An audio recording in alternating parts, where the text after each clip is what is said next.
Hello, y'all. It's Ty here. I'm not gonna say the first two parts of my name because you already know what it is. This is the Cah Money Podcast, episode 27, A Long Walk of Crime. As you can see, I have way more guests than I would usually have. So, let's introduce them. We got Jackson Hickman, Joseph Andrew Parsley, the man behind the celery. We have Bob Adib something something. I don't know how to say his last name. And we have my will, by the way. And then we have Evan. Nah, I'm gonna do my own thing. Morales. So today we're going to be discussing the two pieces of media: the book "Born a Crime" by Trevor Noah and the movie "A Long Walk to Freedom" Mandela. We're going to be specifically talking about how racism affects the view of others and causes us to only look at others on a surface level and never any deeper because of these stereotypes. We'll be looking how both of these books explore that. We'll be seeing if we agree with the sentiment or if we don't. So, as a good host, I'm going to let my guest have the first speech. Okay. You're on, Jackson. I think I'll go first. Appearance sociality is a major factor for us. And like a lot of things how we view the world is through how we view others. And that's often not how people actually act. We're only able to see the surface view of people. So it causes us to form prejudice, which is a big factor of racism. Racism at its core is causing people to only see others based off their skin color, based off their outside appearance, and not how they're on the inside, not the reality of their position, but only what they appear to be. And I think, like, a good example from the movie, The Walk of Freedom, is the contrast between Mandela and his wife.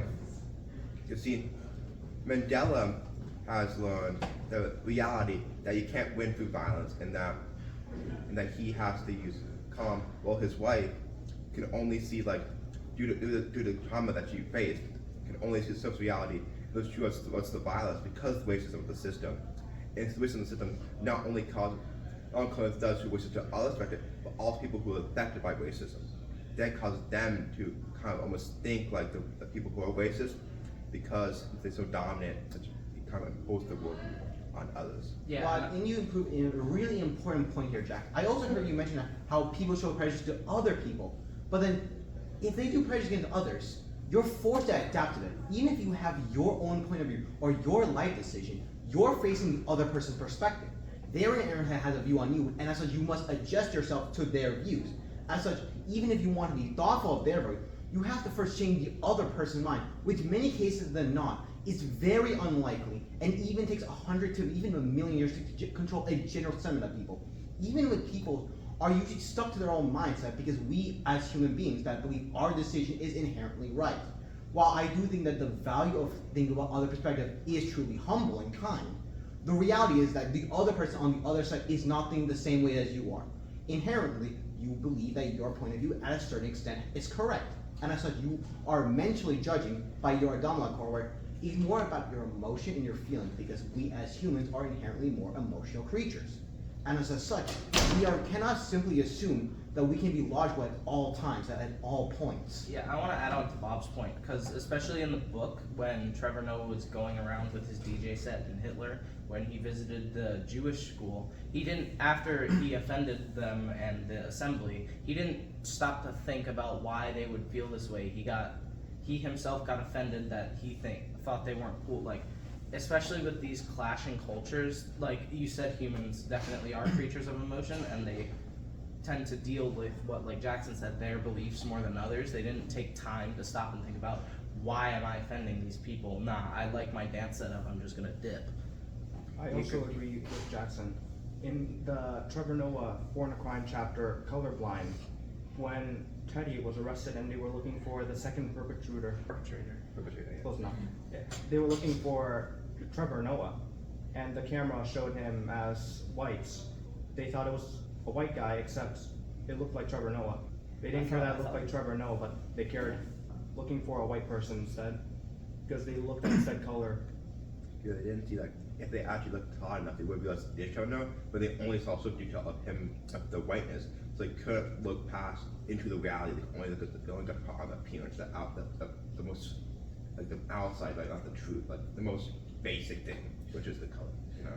Yes, I believe what you and Adib got so mixed up is that I feel like what we're trying to say is less that people would agree, and we're mostly trying to say that people's views are so skewed that they can't literally see from a deeper level. I mean, like Evan said here, the TED chapter in Born a Crime is a good example of that, because they really could not see past the fact that he was white, even though he was mixed. They really couldn't see past it. Trevor was even appalled by it. He almost wanted to tell them that it was him, because for some reason they just couldn't see past the fact that it was clearly Trevor, but because he was white, it just didn't matter.